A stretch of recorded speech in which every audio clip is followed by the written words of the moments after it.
الحمد لله نحمده ونستعينه ونؤمن به ونتوكل عليه ونعوذ بالله من شرور أنفسنا ومن سيئات أعمالنا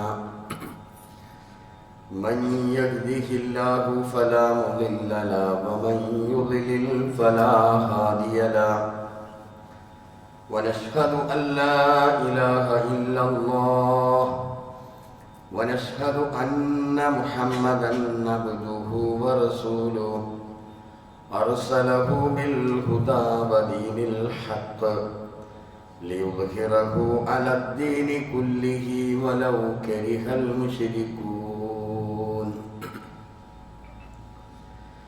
اللهم صل على محمد وعلى آل محمد كما صليت على إبراهيم وعلى آل إبراهيم إنك حميد مجيد اللهم بارك على محمد وعلى آل محمد كما باركت على إبراهيم وعلى آل إبراهيم إنك حميد مجيد أما بعد فإن خير الحديث كتاب الله وخير الهدي هدي محمد صلى الله عليه وسلم وشر الأمور محدثاتها وكل محدثة بدعة وكل بدعة ضلالة أيها الإخوان والأخوات أوصيكم وإياي أولا بتقوى الله أعوذ بالله من الشيطان الرجيم بسم الله الرحمن الرحيم ولقد خلقنا الإنسان ونعلم ما توسوس به نفسه ونحن أقرب إليه من حبل الوريد പ്രിയപ്പെട്ട സത്യവിശ്വാസികളെ വിശ്വാസിനികളെ, അല്ലാഹു സുബ്ഹാനഹു വ തആലയുടെ നിയമങ്ങളും അവന്റെ നിർദ്ദേശങ്ങളും ജീവിതത്തിൻ്റെ എല്ലാ ഓരോ ഘട്ടങ്ങളിലും കൃത്യമായി പാലിച്ചുകൊണ്ട് മുഅ്മിനുകളായി മുത്തഖികളായി ജീവിക്കണേ എന്ന് എന്നോടും എല്ലാവരോടും വസിയ്യത്ത് ചെയ്യുകയാണ്.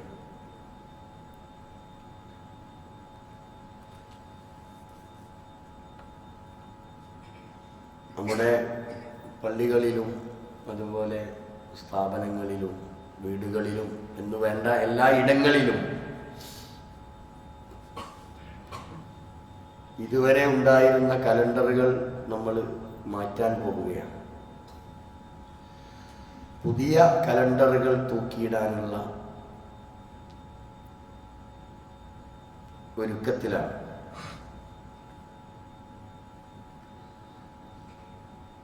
(2022) നിന്ന് 2023 വന്നപ്പോൾ ആ 2023 ഇപ്പോൾ കഴിയാറാകുമ്പോൾ എന്തൊക്കെയാ ഈ 2023 ഉണ്ടായത്, എന്തെല്ലാം സംഭവങ്ങളാണ് നമ്മുടെയൊക്കെ ഓരോരുത്തരുടെയും ജീവിതത്തിൽ ഉണ്ടായ വ്യക്തിപരവും കുടുംബപരവും ഒക്കെ, അതിനേക്കാൾ അപ്പുറം നമ്മുടെ രാജ്യത്ത് ഒക്കെ ഉണ്ടായിട്ടുള്ള സംഭവങ്ങളും വിഷയങ്ങളും ഒക്കെ സ്വയം ഒരു വിചിന്തനം നടത്താൻ ആലോചിക്കുവാനും നമ്മൾ തീരുമാനിക്കേണ്ടതുണ്ട്. കാരണം 2024 പ്രവേശിക്കുമ്പോൾ 2023 ഉണ്ടായ പ്രചോദനങ്ങൾ അല്ലെങ്കിൽ അവിടെ ഉണ്ടായ നഷ്ടങ്ങളും കഷ്ടതകളും 2023 കിട്ടാത്ത കാര്യങ്ങൾ, ലഭിക്കാത്ത കാര്യങ്ങൾ അല്ലെങ്കിൽ നഷ്ടം, നമ്മളുടെ ആലോചനക്കുറവ് കൊണ്ട് നേടിയെടുക്കാൻ പറ്റാത്ത കാര്യങ്ങൾ,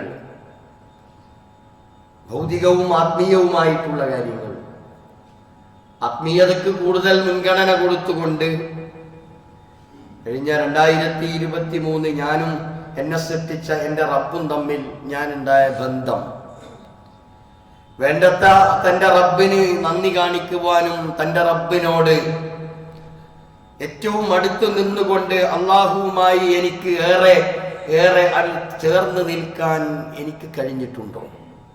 എൻ്റെ ദീന് എങ്ങനെയായിരുന്നു? എൻ്റെ മതപരമായ നടപടിക്രമങ്ങൾ, ഞാൻ എൻ്റെ കുടുംബവുമായി ബന്ധപ്പെട്ടിട്ടുള്ള ഈ 2023 അത് അവസാനിക്കുമ്പോൾ ഞാൻ എൻ്റെ കുടുംബത്തോട്, എൻ്റെ മക്കളോട്,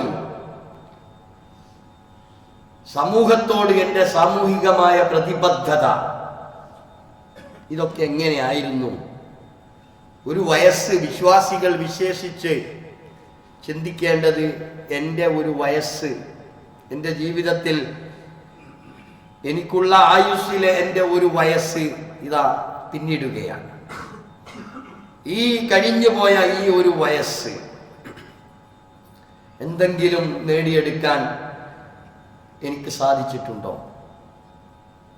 എൻ്റെ നഷ്ടങ്ങളെക്കുറിച്ച്, എനിക്ക് നേടിയെടുക്കാൻ കഴിയാത്ത കാര്യങ്ങളെക്കുറിച്ച് നമ്മളൊരു വിലയിരുത്തൽ നടത്തി 2024 കയറുമ്പോൾ എങ്കിലും ഒരു ദൃഢപ്രതിജ്ഞയോടുകൂടി എനിക്ക് നേടിയെടുക്കാൻ കഴിയാത്ത ആത്മീയമായ കാര്യങ്ങൾ, ഭൗതികമായ കാര്യങ്ങൾ അത്ര പ്രാധാന്യം ഇല്ലെങ്കിലും ആത്മീയമായ കാര്യങ്ങളിലേക്ക് കൂടുതൽ ശ്രദ്ധ പതിപ്പിക്കാൻ എനിക്ക് ബാധ്യതയുണ്ട്. കാരണം ഞാനൊരു വിശ്വാസിയാണ്.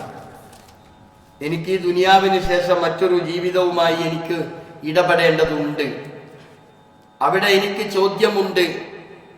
ആ ചോദ്യങ്ങൾക്ക് ഞാൻ ഉത്തരം പറയേണ്ടവനാണ് എന്ന തികഞ്ഞ ബോധത്തോടു കൂടിയാവണം ഒരു പുതിയ കലണ്ടർ മറിച്ചിടുമ്പോൾ ഞാനും നിങ്ങളും ഒക്കെ ആലോചിക്കേണ്ടത്. ഒരു കാര്യം ഉറപ്പാണ്, മുമ്പൊന്നുമില്ലാത്തതിനേക്കാൾ സൗകര്യങ്ങൾ ഇന്ന് കൂടിയിട്ടുണ്ട്.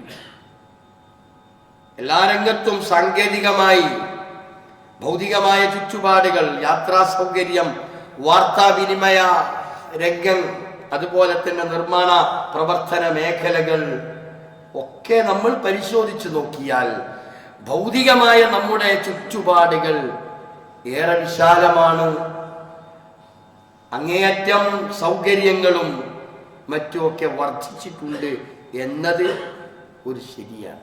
അതേപോലെ കുറ്റകൃത്യങ്ങൾ വർദ്ധിക്കുകയും ചെയ്തിട്ടുണ്ട്. സൗകര്യങ്ങൾ ഒരു ഭാഗത്ത് കൂടിയിട്ടുണ്ടെങ്കിൽ കുറ്റകൃത്യങ്ങൾ അതിങ്ങനെ ഒരു ദിനം പ്രതി വർദ്ധിച്ചു വരുന്നത് നമ്മൾ കാണുകയാണ്.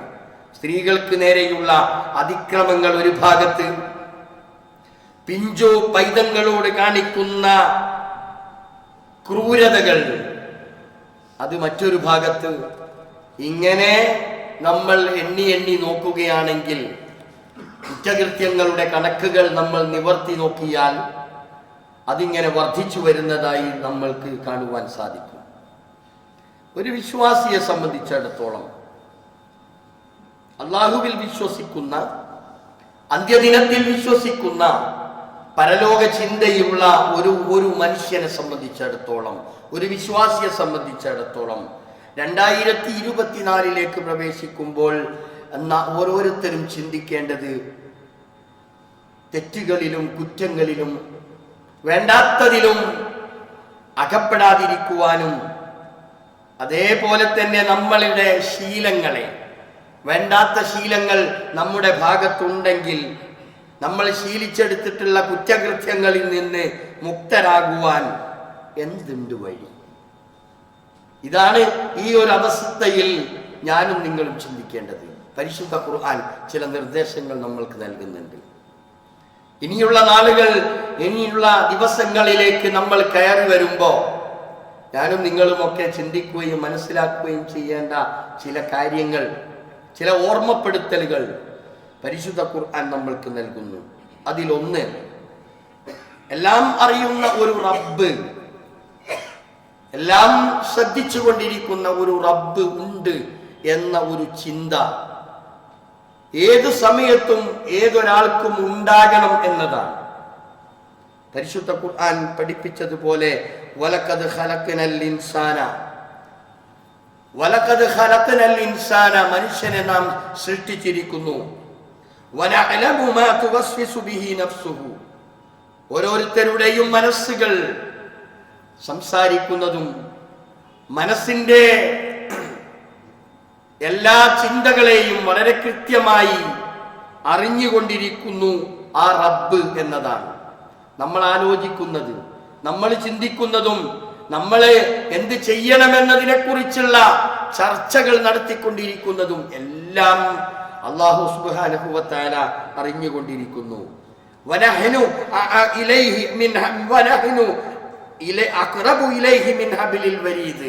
അല്ലാഹു തആല നമ്മുടെ കണ്ടനാടിയേക്കാളും ഏറ്റവും കൂടുതൽ അടുത്ത് നിൽക്കുന്നവനാണ് എന്ന ഒരു ചിന്ത ഏതൊരു വിശ്വാസിക്കും ഉണ്ടാകണം എന്നതാണ് ഇവിടെ ഓർമ്മപ്പെടുത്തുവാനുള്ളത്.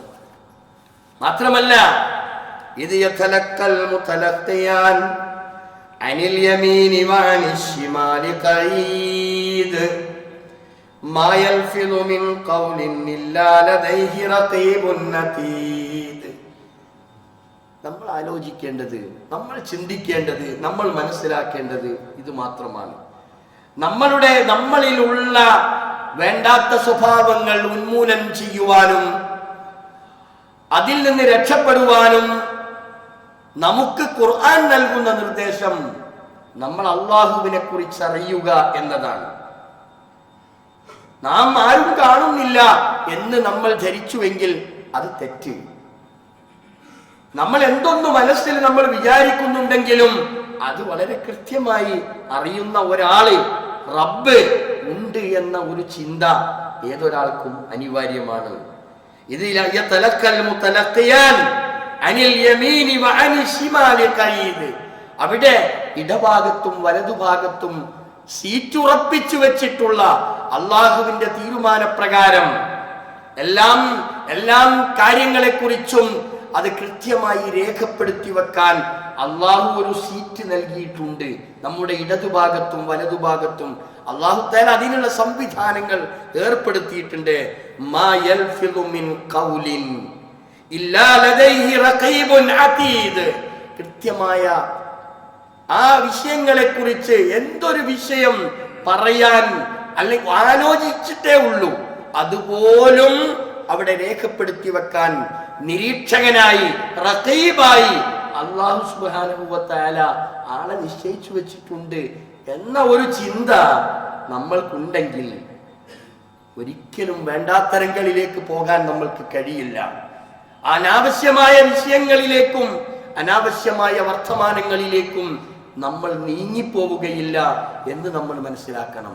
ഇതാണ് ഒന്നാമതായി തെറ്റുകളിൽ നിന്ന് മുക്തരാകുവാൻ വേണ്ടി പരിശുദ്ധ ഖുർആൻ നമ്മൾക്ക് നൽകുന്ന ഒന്നാമത്തെ നിർദ്ദേശം എന്ന് പറയുന്നത്. രണ്ടാമത്തെ കാര്യം, എവിടെ വെച്ചും ഏത് രൂപത്തിലും എങ്ങനെ ആണെങ്കിലും ശരി മരണം എന്ന യാഥാർത്ഥ്യം നമ്മയൊക്കെ പിടികൂടും എന്നതാണ്. ഞാൻ സൂചിപ്പിച്ചല്ലോ, ഒരു വർഷം നമ്മളോട് വിട പറയുമ്പോൾ നമ്മുടെ ആയുസ്സിലെ ഒരു വയസ്സ് നമ്മളിൽ നിന്ന് കുറയുകയാണ്. എത്ര നമ്മൾ സഞ്ചരിച്ചു എന്നതിനെ കുറിച്ചാണ് ഞാനും നിങ്ങളും ആലോചിക്കേണ്ടത്. നമ്മൾക്കതേ അറിയൂ. ഞാൻ എത്ര കൊല്ലം ജീവിച്ചു, എന്റെ ജീവിതത്തിൽ ഞാൻ എത്ര സഞ്ചാരം നടത്തി എന്നതിനെ കുറിച്ച് നമ്മൾ ആലോചിക്കണം. ഇനിയുള്ള ദിവസങ്ങൾ എത്രയുണ്ട് എന്നത് നമ്മൾക്കറിയില്ല. എത്ര ഇനി എനിക്ക് സഞ്ചരിക്കാനുണ്ട് എന്ന് നമ്മൾക്കാർക്കും അറിയില്ല. അത് അല്ലാഹു സുബ്ഹാനഹു വ തആല ഗോപ്യമാക്കി വെച്ചിരിക്കുകയാണ്.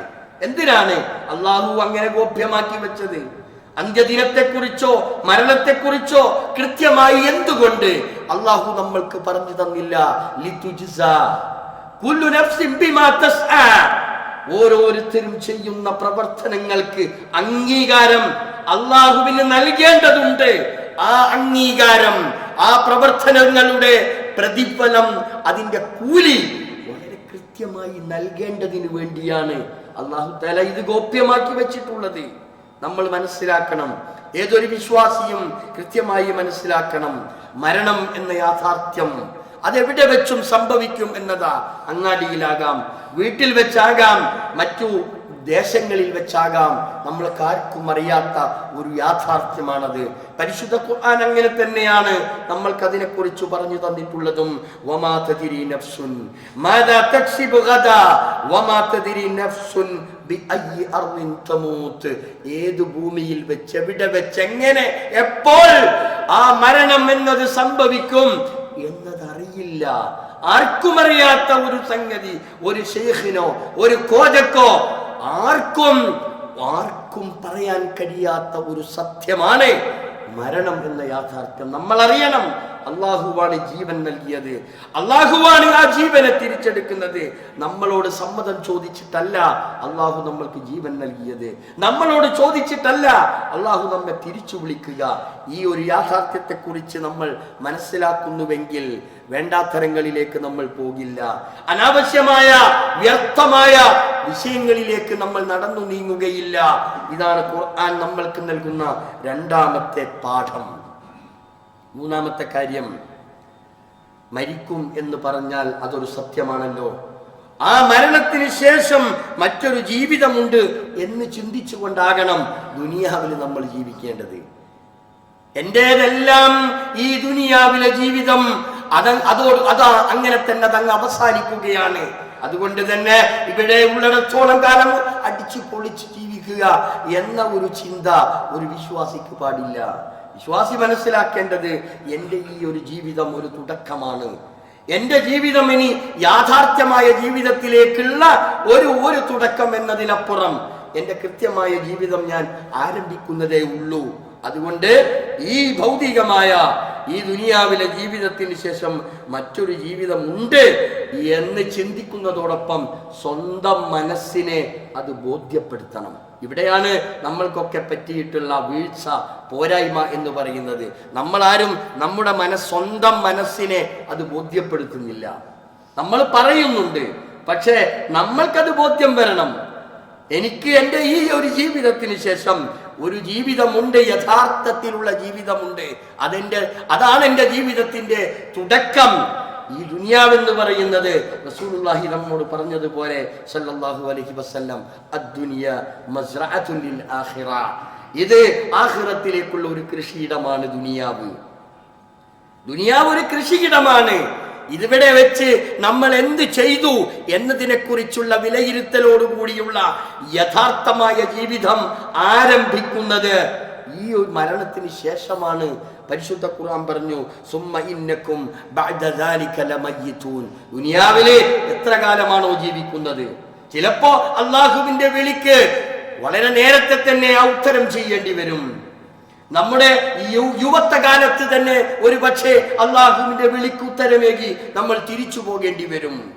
ഇനി അതല്ല, നമ്മൾക്ക് നിശ്ചയിക്കപ്പെട്ടിട്ടുള്ള ആയുസ് അതെത്രയാണോ അത്രയും കാലം ദുനിയാവിൽ അള്ളാഹു നമ്മൾക്ക് ജീവിക്കുവാൻ അവസരം നൽകി കഴിഞ്ഞ് ശേഷം സുമ്മ ഇന്നക്കും ബഅദ ദാലിക ലമയ്യിതൂൻ, അതിനുശേഷം നിങ്ങളെയൊക്കെ അള്ളാഹു തആല മരിപ്പിക്കും. തീർന്നില്ല, മരണത്തോടു കൂടി അവസാനിക്കുന്നില്ല. ജീവിതം ഇതാ തുടരുകയാണ്. സുമ്മ ഇന്നക്കും യൗമൽ ഖിയാമത്തി തുബഅസൂൻ. ശേഷം എല്ലാവരെയും ഉയർത്തെഴുന്നേൽപ്പിക്കുകയാണ്. ഇതാണ് പരിശുദ്ധ ഖുർആൻ നമ്മളോട് പറയുന്നത്. ഈ ഒരു ചിന്ത, ഈ ഒരു യാഥാർത്ഥ്യ ബോധം ഏതൊരു വിശ്വാസിക്കും അനിവാര്യമാണ്. ഞാൻ സൂചിപ്പിച്ചല്ലോ, ദിവസങ്ങളും ആഴ്ചകളും മാസങ്ങളും എണ്ണി എണ്ണി എണ്ണി തീരുകയാണ്. പക്ഷേ എന്റെ വയസ്സിതാ ചുരുങ്ങി വരുന്നു, എന്റെ ദിനരാത്രങ്ങൾ ഇതാ എണ്ണപ്പെട്ട് കഴിഞ്ഞു. നാളെ എന്ന ഒരു ദിവസം എനിക്ക് ജീവൻ ഉണ്ടാകുമോ എന്ന് പറയാൻ, അടുത്ത നിമിഷം എനിക്ക് ജീവൻ ഉണ്ടാകുമോ എന്ന് പറയാൻ ആർക്കും തീരുമാനിച്ചു പറയാൻ കഴിയില്ല. ആരെയും അതിലേൽപ്പിച്ചിട്ടില്ല. അതുകൊണ്ട് തന്നെ ഏത് സമയത്തും അള്ളാഹുവിന്റെ വിളി വന്നു കഴിഞ്ഞാൽ തിരിച്ചു പോകേണ്ട ഒരാളാണ് ഞാൻ എന്ന് ഞാൻ മനസ്സിലാക്കിയാകണം ഈ ദുനിയാവിൽ ജീവിക്കേണ്ടത്. അങ്ങനെ ജീവിക്കുന്നുവെങ്കിൽ ഒരിക്കലും വേണ്ടാത്തരം അവന്റെ പ്രവർത്തനങ്ങളിൽ ഉണ്ടാവില്ല. അനാവശ്യമായ ഒരു കാര്യവും അങ്ങനെയുള്ള ചിന്തിക്കുന്നവരിൽ ഉണ്ടാവുകയില്ല. ഇതാണ് പരിശുദ്ധ ഖുർആൻ നമ്മളോട് ആവശ്യപ്പെടുന്നത്. നാലാമതായി നമ്മൾ മനസ്സിലാക്കേണ്ടത്, നമ്മൾ ചെയ്യുന്ന ഏതേത് കാര്യമാകട്ടെ, ഏത് ചെറിയ കാര്യമാകട്ടെ, അത് വലിയ കാര്യമാകട്ടെ, ഏതാണെങ്കിലും ശരി, നാളെ ഞാൻ തന്നെ അതറിയും എന്ന് ഞാൻ വിചാരിക്കണം. ഞാൻ ഇവിടെ വെച്ച് എന്ത് ചെറിയതായിരുന്നാലും ശരി, അത് വലിയതാണെങ്കിലും ശരി, ഞാൻ ചെയ്ത ഏതൊരു കാര്യവും അത് നാളെ ഞാൻ തന്നെ അറിയാം, മറ്റുള്ളവരല്ല, അത് ഞാൻ തന്നെ അറിയും. എല്ലാം വളരെ കൃത്യമായ ഒരു രേഖ എൻ്റെ കയ്യിൽ ലഭിക്കുമെന്ന ഒരു ചിന്ത നമ്മൾക്കുണ്ടെങ്കിൽ, ഒരു വിശ്വാസിക്കുണ്ടെങ്കിൽ, ഒരിക്കലും അവന്റെ ജീവിതം മലീമസമായ ഒരവസ്ഥയിലേക്ക് പോവില്ല എന്നത് ഉറപ്പാ. എന്തുകൊണ്ടാണ് യഥാർത്ഥത്തിൽ ഇങ്ങനെ വേണ്ടാത്തരം സംഭവിക്കുന്നത്, അനാവശ്യമായ കാര്യങ്ങളിൽ ഇടപെടുന്നത് എന്ന് ചോദിച്ചാൽ ഇത്തരം ചിന്തകളിൽ നമ്മളിൽ നിന്ന് ഇല്ലാതെ പോകുന്നു എന്നതാണ്. അപ്പോ നാം ചെയ്യുന്ന ഏത് കാര്യവും അത് എത്ര ചെറിയതാകട്ടെ, എത്ര വലിയതാകട്ടെ, അത് നാളെ എൻ്റെ രേഖയിലൂടെ ഞാൻ തന്നെ ആ രേഖ നിവർത്തി വെച്ച് ഞാൻ തന്നെ വായിക്കുന്ന ഒരവസ്ഥയെക്കുറിച്ച് നമ്മൾ ആലോചിച്ച് നോക്കൂ. നാളെ നമ്മുടെ രക്ഷിതാവ്, നമ്മുടെ റബ്ബ് നമ്മുടെ ഓരോരുത്തരുടെയും കൈകളിൽ ആരെയും വിട്ടുപോവുകയില്ല. ഓരോരുത്തരുടെയും കൈകളിൽ ആ രേഖ തരിക. ആ രേഖ കിട്ടുമ്പോ നമ്മൾ ഇത് വായിച്ച് നമ്മൾ തന്നെ അത്ഭുതപ്പെടുകയാണ്. നമ്മളത് വായിച്ചു നോക്കി നമ്മൾ അങ്ങ് അത്ഭുതപ്പെടുകയാണ്. എന്നിട്ട് നമ്മൾ സ്വയം പറയും, ഒരു ചെറിയ സംഭവം പോലും ഇതിൽ നിന്ന് വിട്ടുപോയിട്ടില്ലല്ലോ എന്ന് നമ്മൾ സ്വയം പറയുകയാണ്. പരിശുദ്ധ ഖുർആൻ പറയുന്നു, യൗമ യബ്അസുഹുമുല്ലാഹു ജമീഅ, യൗമ യബ്അസുഹുമുല്ലാഹു ജമീഅ. അല്ലാഹു സുബ്ഹാനഹു വ തആല എല്ലാവരെയും ഉയർത്തെഴുന്നേൽപ്പിക്കും. ഫയുനബ്ബിഉഹും ബിമാ അമിലൂ. ഓരോരുത്തരും പ്രവർത്തിച്ചു വെച്ച കാര്യങ്ങളെക്കുറിച്ച് വളരെ കൃത്യമായി അവനെ അറിയിക്കുകയാണ്. അത് രേഖയിലൂടെയാണ് അറിയിക്കുന്നത്. കൃത്യമായ രേഖ നൽകിക്കൊണ്ട് അല്ലാഹു സുബ്ഹാനഹു വ തആല ആ ഓരോരുത്തരെയും അറിയിക്കുകയാണ്. അഹ്സാഹുല്ലാഹ്, വളരെ കൃത്യമായി, ഒന്നുപോലും വിട്ടുപോയിട്ടില്ല, ഒന്നുപോലും ഒഴിഞ്ഞു പോയിട്ടില്ല. വളരെ കൃത്യമായി നമ്മൾക്ക് ഓർക്കാപ്പുറത്ത് നമ്മൾ സ്വയം ആലോചിക്കുക, പടച്ചോനെ അക്കാര്യം പോലും എൻ്റെ ഈ ഗ്രന്ഥത്തിൽ ഉണ്ടല്ലോ പടച്ചോനെ എന്ന് സ്വയം നെഞ്ചത്ത് കൈവച്ച് നമ്മൾ സ്വയം അവിടെ ആലോചിച്ചു പോവുകയാ. അല്ലാഹു അതെല്ലാം രേഖപ്പെടുത്തി വെച്ചിട്ടുണ്ട്. എന്നാൽ വനസു, നമ്മൾ ഒരു പക്ഷേ അത് മറന്നു പോയിട്ടുണ്ടാകാം, നമ്മൾക്കൊരു പക്ഷേ അത് ഓർമ്മയുണ്ടാകില്ല.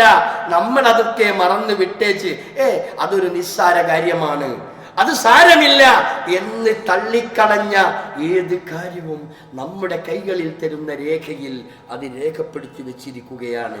വല്ലാഹു അലാ കുല്ലി ഷൈഇൻ ഷഹീദ്. ആരും കാണാനില്ലെങ്കിലും ആരും നോക്കാനില്ലെങ്കിലും അല്ലാഹു അവിടെ സാക്ഷിയാണ്. നമ്മൾ ചെയ്ത ഓരോരുത്തരും പറഞ്ഞ ഓരോരുത്തരും അവന്റെ ബോഡി ലാംഗ്വേജ് കാണിച്ചുകൊണ്ട് അവൻ ചെയ്ത പ്രവർത്തനങ്ങൾ അത്രയും അവിടെ രേഖപ്പെടുത്തിയിട്ടുണ്ട്. കാരണം വല്ലാഹു അലാ കുല്ലി ഷൈഇൻ ഷഹീദ്, അല്ലാഹു അവിടെ സാക്ഷിയാണ്. ഏത് കാര്യത്തെക്കുറിച്ചും വളരെ കൃത്യമായും അവിടെ രേഖപ്പെടുത്തുകയാണ്. ഖുൽ, നബി പറഞ്ഞു കൊടുക്ക്, ഇന്നൽ മൗതല്ലദി തഫിറൂന മിൻഹു, എല്ലാവരും വിട്ടു മാറിക്കളയണമെന്ന് ആഗ്രഹിക്കുന്നതാ. ആരും ഇഷ്ടപ്പെടുന്ന ഒരു സംഗതിയല്ല മരണം എന്ന് പറയുന്നത്. അതുകൊണ്ട് നബിയെ പറഞ്ഞു കൊടുക്കൂ, ഇന്നൽ മൗത, നിശ്ചയം മരണം എന്ന സത്യം. ഏതാണ് മരണം? അല്ലദീ തഫിറൂന മിൻഹു, നിങ്ങൾ അതിൽ നിന്നും ഒളിച്ചോടാൻ, വിരണ്ടോടാൻ നിങ്ങൾ ശ്രമിച്ചുകൊണ്ടിരിക്കുന്നുവല്ലേ. എന്നാൽ ഫഇന്നഹു മുലാഖീകും, നിങ്ങളെ കണ്ടുമുട്ടാതിരിക്കുകയില്ല ആ മരണം. നിങ്ങൾ ഇഷ്ടപ്പെടുന്നില്ലെങ്കിലും നിങ്ങളെ കണ്ടുമുട്ടുന്ന മരണമെന്ന യാഥാർത്ഥ്യമുണ്ടല്ലോ, ആ മരണം അത് വരിക തന്നെ ചെയ്യും. അതിനുശേഷം സുമ്മ തുറദ്ദൂന, പിന്നെ നിങ്ങളെ മടക്കപ്പെടുന്നത് ഇലാ ആലിമിൽ ഗൈബി വശഹാദ, ഗൈബിയായ അദൃശ്യമായ കാര്യങ്ങൾ, അതേപോലെ തന്നെ ദൃശ്യമായ കാര്യങ്ങൾ എല്ലാം അറിയുന്ന നിന്റെ റബ്ബിങ്കലേക്ക് നിന്നെ മടക്കി കൊണ്ടുപോവുകയാണ്. ഫയുനബ്ബിഉകും, പോരാ, അതിനുശേഷം അവൻ നിങ്ങളെ അറിയിക്കും. ബിമാ കുൻതും തഅമലൂൻ, ഓരോരുത്തരും ചെയ്ത അമലുകൾ, ഓരോരുത്തരും ചെയ്ത പ്രവർത്തനങ്ങൾ വളരെ കൃത്യമായി അറിയിക്കും എന്ന് ഖുർആൻ നമ്മളോട് പറഞ്ഞു തരുന്നു. അപ്പോ നമ്മുടെ മനസ്സിൽ ഒരു മാറ്റം ഉണ്ടാകണമെങ്കിൽ, നമ്മുടെ ജീവിതത്തിൽ ഒരു ഒരു ഒരു ഒരു പരിവർത്തനം ഉണ്ടാകണമെങ്കിൽ നമ്മൾ ആലോചിക്കണം. നമ്മൾ ആലോചിക്കുകയും ചിന്തിക്കുകയും ചെയ്യേണ്ടത് ഖുർആനിലെ ഇത്തരം ആയത്തുകളിലൂടെയാണ്. ഖുർആനിലെ ചിന്തകൾ നമ്മൾക്ക് നൽകുന്ന ഓരോ കാര്യങ്ങളിലൂടെയുമാണ് നമ്മുടെ ജീവിതത്തിൽ പരിവർത്തനം ഉണ്ടാകേണ്ടത്. കൊല്ലങ്ങൾ ഇങ്ങനെ മാറിക്കൊണ്ടിരിക്കും. ഇവിടെ ഒരു പുതിയ വർഷത്തേക്ക് നമ്മൾ കയറി വരുമ്പോൾ നമ്മൾ ആലോചിക്കണം, 2023 ആത്മീയമായി എന്ത് ചൈതന്യമാണ്, എന്തു മാറ്റമാണ് എനിക്ക് ഉണ്ടായിട്ടുള്ളത്. അല്ല 2022 പോലെ അതിലും മുമ്പേത്തതുപോലെ തന്നെയാണോ 23? നമ്മളൊന്ന് ചിന്തിക്കണം. പോരാ, മാറ്റങ്ങൾ ഉണ്ടായിട്ടില്ല. വേണ്ടാത്തതാണ് എനിക്ക് കൂടുതൽ ഉണ്ടായതെങ്കിൽ, അനാവശ്യ കാര്യങ്ങളിലാണ് എൻ്റെ ഈ ഒരു വർഷം എങ്കിൽ ഇവിടെ സ്റ്റോപ്പ്, ഫുൾ സ്റ്റോപ്പ് ഇട്ടുകൊണ്ട് ഒരു പുതിയതിലേക്ക് കയറി വരുമ്പം ഞാനൊന്ന് മാറണം എന്ന് സ്വയം തീരുമാനിക്കണം. സ്വയം മാറ്റത്തിന് വിധേയനാകാതെ ഒരാൾക്കും അങ്ങനെ സംഭവിക്കില്ല എന്നതാണ്. അതുകൊണ്ട് തന്നെ യാഥാർത്ഥ്യബോധത്തോടു കൂടി എൻ്റെ വയസ്സിതാ ചുരുങ്ങി ചുരുങ്ങി ചുരുങ്ങി വരികയാണ്. എൻ്റെ വയസ്സിനെ കുറിച്ച്, എൻ്റെ ആയുസ്സിനെ കുറിച്ച്, എൻ്റെ പ്രവർത്തനത്തെക്കുറിച്ച്, എൻ്റെ ചിന്തകളെക്കുറിച്ച് എല്ലാം കൃത്യമായി നാളെ റബ്ബിൻ്റെ മുമ്പിൽ ഞാൻ സമാധാനം പറയേണ്ടി വരും എന്ന ഒരു ഉത്തമമായ ബോധ്യമാണ് ഏതൊരു വിശ്വാസിക്കും ഉണ്ടാകേണ്ടത്. അതാണ് നമ്മെ മാറ്റത്തിലേക്ക് നയിക്കുന്നത്. അതാണ് നാളെ പരലോകത്തെ നമ്മെ രക്ഷപ്പെടുത്തുക. അള്ളാഹു നമ്മെ അനുഗ്രഹിക്കുമാറാകട്ടെ.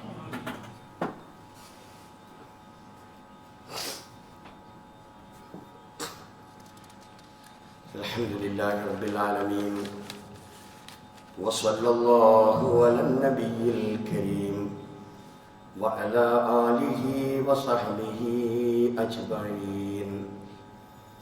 അയ്യുഹൽ ഇഖ്വാനു വൽ അഖവാത് ഊസീകും വഇയ്യായ സാനിയം ബിതഖ്വല്ലാഹ്.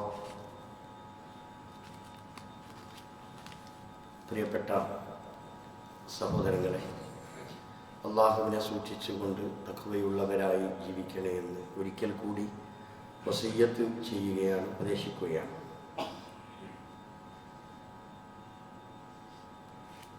പരിശുദ്ധ ഖുർആനിൽ ഒരായത്ത് നമുക്കിങ്ങനെ വായിക്കാൻ കഴിയും. വമൻ യഅശു അൻ ദിക്രി റഹ്മാൻ നുഖയ്യിദ് ലഹു ശൈത്താനൻ ഫഹുവ ലഹു ഖരീൻ. വമൻ യഅശു അൻ ദിക്രി റഹ്മാൻ, റഹ്മാനെ കുറിച്ച്, റബ്ബിനെ കുറിച്ച്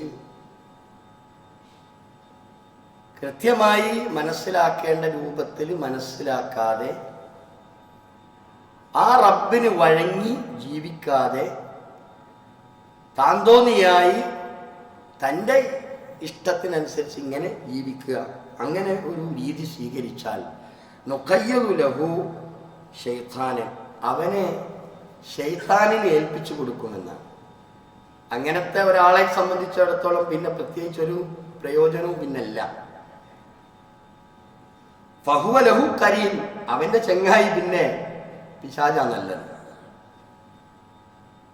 ഇവിടെ നമ്മൾ മനസ്സിലാക്കേണ്ടത് നമ്മുടെ ചുറ്റുപാടുകൾ, നമ്മുടെ ജീവിത സാഹചര്യങ്ങൾ, ഈ ചുറ്റുപാടിൽ നിന്നുകൊണ്ട് സ്വർഗം കിട്ടുക എന്ന് പറഞ്ഞാൽ വലിയൊരു അധ്വാനം തന്നെയാണ്. നമ്മെ പരീക്ഷിക്കുകയാണ് അല്ലാഹ്, എല്ലാ നിലക്കും നമ്മെ പരീക്ഷിച്ചു കൊണ്ടിരിക്കുക. അപ്പൊ ഈ ഒരു ചുറ്റുപാടിൽ നിന്നുകൊണ്ട് സ്വർഗം കിട്ടുക എന്ന ഏറ്റവും അധ്വാനം നിറഞ്ഞ ഒരു ജോലിയാണ് നമ്മൾക്ക് നിർവഹിക്കാനുള്ളത്. പിശാചികൾ കൊണ്ട് വലയം ചെയ്യപ്പെട്ട ഈ ഒരു അന്തരീക്ഷം, നമ്മൾ എങ്ങനെയാണോ നീങ്ങുന്നത് അതിനനുസരിച്ച് നമ്മളെ കൂടി അതിലേക്ക് തള്ളി വിട്ടുകൊണ്ടിരിക്കുക. എല്ലാ രംഗവും, അത് വീട്ടിലാണെങ്കിലും ശരി, പുറത്താണെങ്കിലും ശരി, അങ്ങാടിയിലാണെങ്കിലും ശരി, വിദ്യാഭ്യാസ ക്യാമ്പസുകളിലാണെങ്കിലും ശരി, എല്ലാ ഇടങ്ങളിലും ഇതിങ്ങനെ വർദ്ധിച്ചു വരികയാണ്.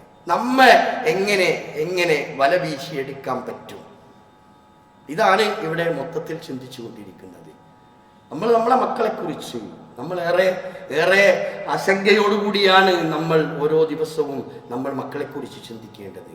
നമ്മൾ കാര്യങ്ങളെക്കുറിച്ചൊക്കെ മനസ്സിലാക്കുന്നുവെങ്കിൽ നമ്മൾ അതിനനുസരിച്ച് നമ്മളെ മക്കളെ കൂടി ഒരു ധാർമ്മികമായ ഒരു ബോധം നൽകി ഒരു ക്രിയാത്മകമായ ഇടപെടലുകളിലൂടെ മക്കളെയൊക്കെ സംരക്ഷിച്ചു കൊണ്ടുവരേണ്ട ഏറ്റവും ഉത്തരവാദിത്തപൂർണമായ ജോലി നമ്മൾക്കൊക്കെ ഉണ്ട്. നമ്മൾ കുട്ടികളെ വീടുകളിൽ നിന്ന് സ്കൂളുകളിലേക്ക് പറഞ്ഞേക്കുന്നു, കോളേജുകളിലേക്ക് പറഞ്ഞേക്കുന്നു. അവിടെയുള്ള അന്തരീക്ഷം, അവസ്ഥകളെ കുറിച്ചൊക്കെ നമ്മൾ മനസ്സിലാക്കണം. എന്താണ് സ്ഥിതിഗതികൾ, എന്താണ് എൻ്റെ കുട്ടി രാവിലെ പോയി തിരിച്ചു വരുമ്പോൾ എന്താണ് എൻ്റെ കുട്ടിയിൽ ഉള്ളത്, കുട്ടിയുടെ സ്വഭാവത്തെക്കുറിച്ച്, കുട്ടിയുടെ ഭാവമാറ്റങ്ങളെക്കുറിച്ച് ഒക്കെ രക്ഷിതാക്കൾക്ക് കൃത്യമായ ബോധമുണ്ടാകണം. അവസാനം കൈവിരൽ കടിക്കേണ്ട ഒരവസ്ഥയിലേക്ക് വരാൻ പാടില്ല എന്നതുകൊണ്ടാണ് ഇത്തരം ഓർമ്മപ്പെടുത്തലുകൾ ഇടയ്ക്കിടയ്ക്ക് നടത്തുന്നത്.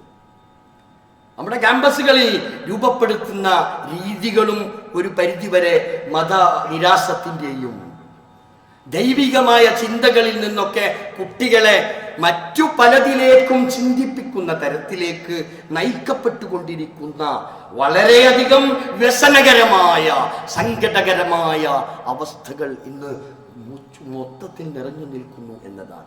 ഇപ്പോൾ നമ്മൾ ഇവിടെ ഇത് സംസാരിച്ചു കൊണ്ടിരിക്കുമ്പോൾ, നമ്മൾ ഈ ഖുതുബ നിർവഹിച്ചു കൊണ്ടിരിക്കുമ്പോൾ പോലും നമ്മുടെ കുട്ടികൾ കേരളത്തിലെ ആയിരക്കണക്കിന് കുട്ടികൾ ഇപ്പം ക്യാമ്പിൽ പങ്കെടുത്തുകൊണ്ടിരിക്കുകയാണ്. NSSന്റെ ക്യാമ്പിൽ പങ്കെടുത്തുകൊണ്ടിരിക്കുകയാണ്. നമ്മുടെ വീട്ടിലെ നമ്മുടെ മക്കൾ 26-ാം തീയതി തുടങ്ങിയിട്ടുള്ള ക്യാമ്പ് അവസാനിക്കുന്നത് 1-ാം തീയതിയാണ്.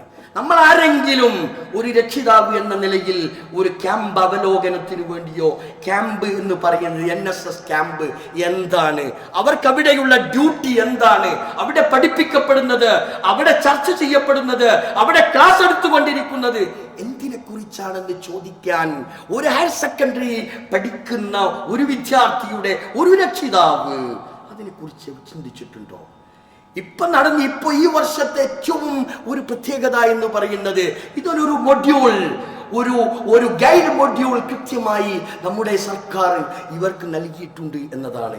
ഈ കൊല്ലത്തെ NSS ക്യാമ്പിൽ അവിടെ നടത്തപ്പെടുന്ന രക്ഷിതാക്കൾ ഇവിടെ എന്താണ് ആ മൊഡ്യൂളിന്റെ ഉള്ളടക്കം എന്നത് എല്ലാ അധ്യാപകർക്കും കൃത്യമായി അറിയുന്ന ഒരു സത്യമാണ്. ഒരു രക്ഷിതാവെന്ന നിലക്ക് നമ്മളും അറിയേണ്ടതല്ലേ ആ മൊഡ്യൂൾ, അവർക്ക് നൽകപ്പെടുന്ന മൊഡ്യൂൾ എന്താണ്. അവിടെ പഠിപ്പിക്കപ്പെടുന്ന സമദർശനം എന്ന് പറയുന്ന ഒരു അധ്യായം അവിടെ പഠിപ്പിക്കപ്പെടുന്നു. നേരത്തെ കേരളത്തിൽ ചർച്ച ചെയ്യപ്പെട്ട ജെൻഡർ ന്യൂട്രാലിറ്റി ഉൾപ്പെടെയുള്ള ഇവിടെ ആണെന്നോ പെണ്ണെന്നോ വ്യത്യാസമില്ലാത്ത മതമെന്ന മതബോധം തികച്ചും അന്യമാക്കാനുള്ള എന്തെല്ലാം നടപടിക്രമങ്ങളുണ്ടോ അത് ഈ ചെറുപ്രായത്തിൽ കുട്ടികളിൽ സന്നിവേശിപ്പിക്കുവാനുള്ള തീവ്രമായ ശ്രമങ്ങളാണ് ഈ മതവിരുദ്ധ ശക്തികളിൽ നിന്ന് ഉണ്ടായിക്കൊണ്ടിരിക്കുന്നത്.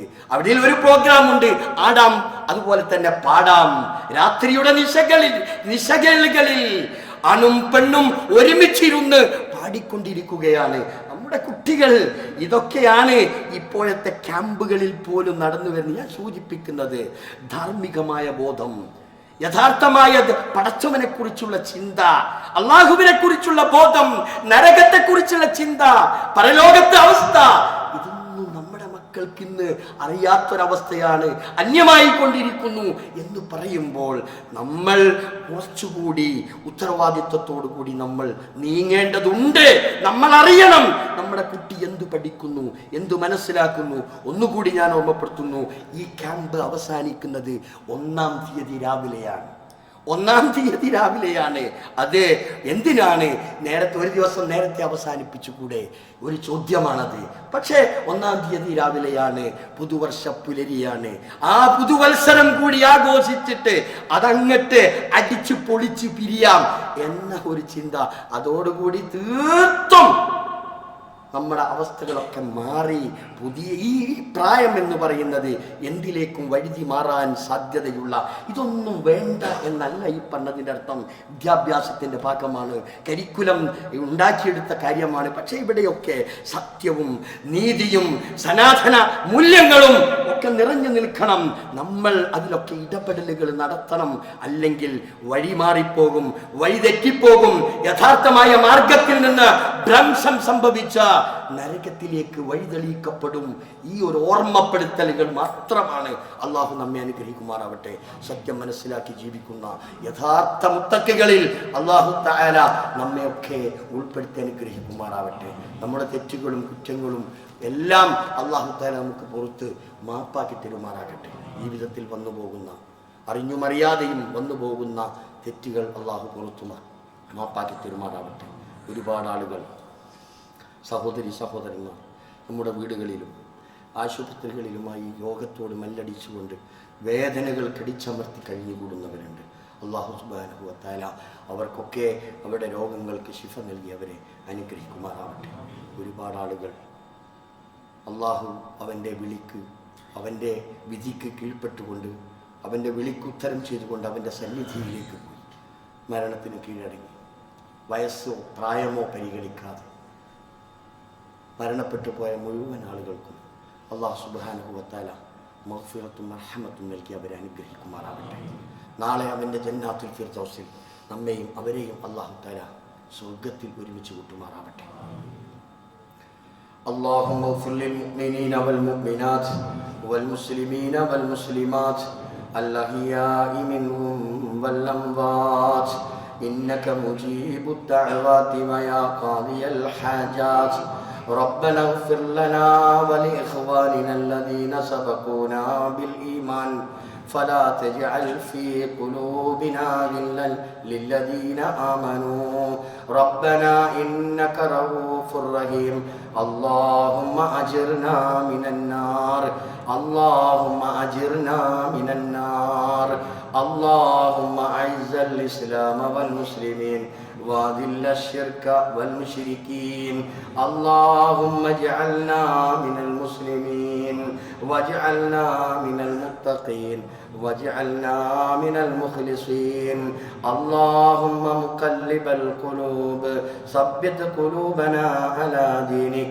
اللهم مصرف القلوب صرف قلوبنا على طاعتك ربنا هب لنا من أزواجنا وذرياتنا قرة أعين واجعلنا للمتقين إماما اللهم دمر أعداء الدين اللهم دمر أعداء الدين اللهم انصر المسلمين في فلسطين اللهم انصر المسلمين في فلسطين ربنا تقبل منا إنك أنت السميع العليم وتب علينا إنك أنت التواب الرحيم ربنا آتنا في الدنيا حسنة وفي الآخرة حسنة وقنا عذاب النار